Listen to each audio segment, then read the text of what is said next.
Malam itu 9 September 2007, Tejo dikejutkan oleh sebuah telepon.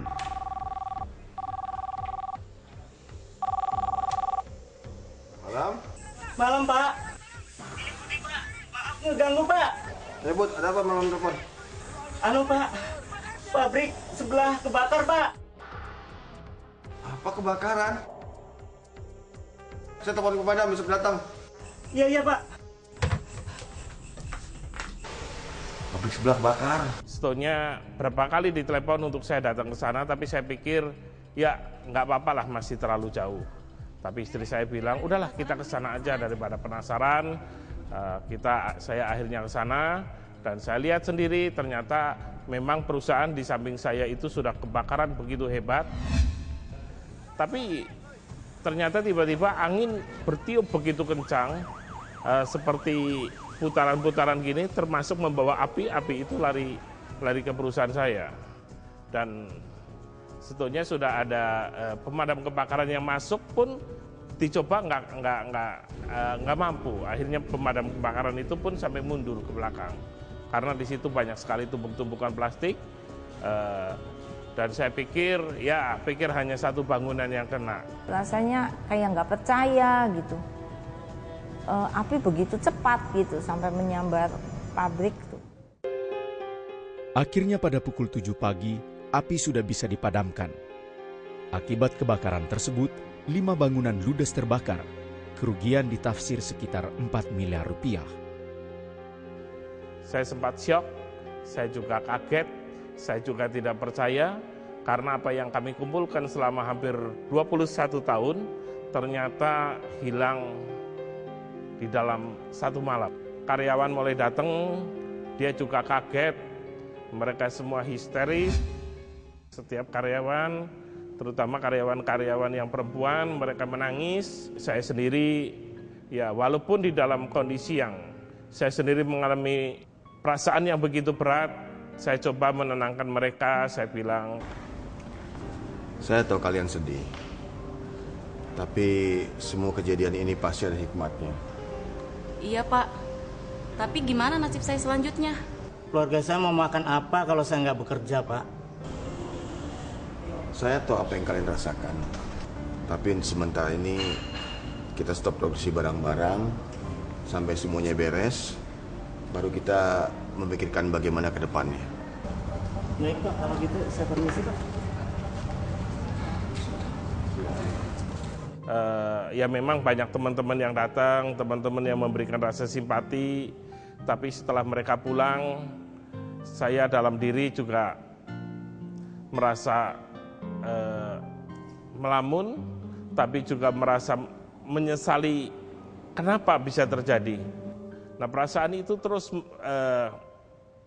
membuat saya makin tidak bisa tidur kalau malam karena saya selalu bertanya, mengapa bisa terjadi seperti ini.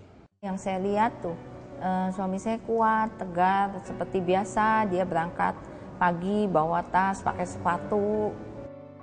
Mau kemana sih, Pak? Kok pagi-pagi udah siap-siap mau kerja aja? Mama, Papa mau kerja. Kamu tuh gimana sih?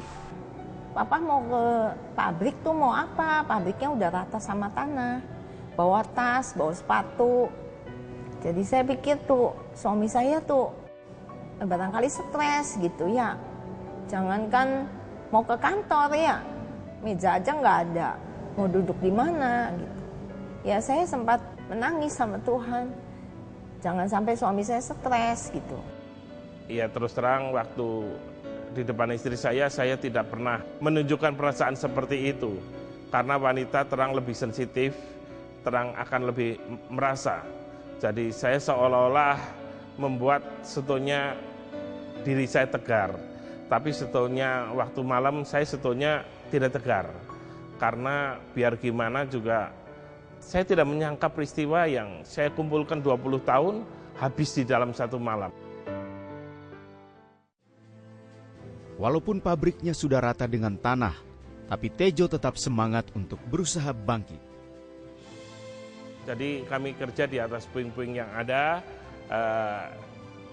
memang sisa bahan sudah tidak ada, tapi kami tetap membeli bahan yang ada, dari dana yang ada, di bank yang masih sisa saya coba total masih ada berapa, ada barang jadi yang memang ada satu bangunan yang belum terbakar. Jadi dari barang yang jadi yang tidak terbakar itu saya coba jual. Saya juga karena saya merasa ada utang-utang di luar, artinya pengambilan barang saya, yang terutama saya perlu selesaikan adalah saya membayar utang kepada orang-orang yang ada. Ya, walaupun waktu itu saya nggak tahu dananya dari mana. Karena untuk membangun aja tidak mungkin. Habis sudah apa yang Tejo miliki, sehingga ia nekat melakukan sesuatu yang berani. Saya pikir, udahlah, saya akan jual aja aset saya. Tapi waktu itu saya coba tawarkan aset itu tidak laku-laku. Jadi saya sempat putus asa, saya sempat rasanya nggak ada jalan keluar. Nah dari situ saya belajar untuk coba, saya punya Tuhan. Dan Tuhan pasti buka jalan. Karena saya tahu persis bahwa bagi Tuhan tidak ada satupun yang mustahil. Dan waktu itu di dalam doa sayup-sayup, saya ada seperti suara hati yang berkata bahwa engkau gak usah khawatir karena dalam 3 bulan aku akan pulihkan kau.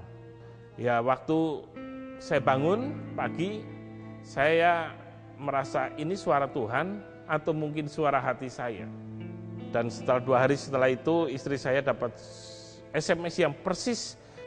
Isinya kok sama seperti apa yang Papa minta dan doakan selama ini ya Pak? Kita buktiin aja, apa mungkin usaha yang kita di 10 tahun ini bisa pulih dalam 3 bulan. Papa, bagi Tuhan itu nggak ada yang mustahil. Halo Pak Tejo. Pak Peri, silakan. Saya mau ngirim barang Pak. Jangan Pak, saya nggak punya tempat buat taruh barang. Dan saya juga nggak punya dana buat bayar. Kalau masalah uang Bapak nggak usah pikir. Yang penting produksi kita bisa berjalan Pak. Bapak kayak nggak kenal saya aja. Saya jadi nggak enak hati sama Pak Peri ini. Makasih Pak ya. Ya, terima kasih banyak Pak. Makasih. Tapi apa yang Tuhan janjikan 3 bulan tepat. Dan tidak ada meleset sehari pun. Dan saya sampai selesai bangunan itu semua, mesin-mesin semua udah jalan kembali, tidak ada satu aset pun yang terjual. Setelah saya cek Desember, karena sebentar lagi mau tutup buku, saya tidak ada hutang dalam arti dalam jumlah yang besar lah, kecil-kecil sekali ya, yang artinya nggak seberapa memang dan bisa kami bayar semua dan tidak ada pun saya hutang kepada orang. Ya baik kepada bank maupun kepada pihak ketiga saya tidak pernah hutang dan Tuhan tepati janjinya. Iya, saya pikir itu ajaib ya. Saya terkagum-kagum ya, tercengang-cengang gitu. Aduh, Tuhan saya luar biasa gitu. Secara ilmu ekonomi itu tidak masuk akal. Tapi justru yang bagi kami tidak masuk akal, bagi Tuhan itu menjadi mungkin. Tuhan buat 3 bulan bangunan 5 unit selesai semua ya. Saat ini usaha pengelolaan plastik yang Tejo dirikan semakin hari semakin berkembang. Tuhan telah memulihkan dan mengangkat kehidupan Tejo. Saya mengakui dari peristiwa ini kalau dulu saya hanya mengandalkan diri sendiri, kepandaian diri sendiri, kemampuan diri sendiri. Tapi dari peristiwa ini saya percaya saya harus mengandalkan Tuhan Yesus lebih sungguh lagi.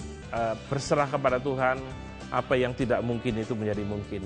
Karena saya percaya bahwa Tuhan Yesus yang saya percaya, Tuhan yang hidup, itu selalu membuat anak-anaknya itu tidak menjadi terpuruk di dalam kehidupannya. Peristiwa masalah mungkin ada di dalam kehidupan, tapi pada ujungnya Tuhan selalu membuat lebih baik. Tuhan buat sesuatu yang baik.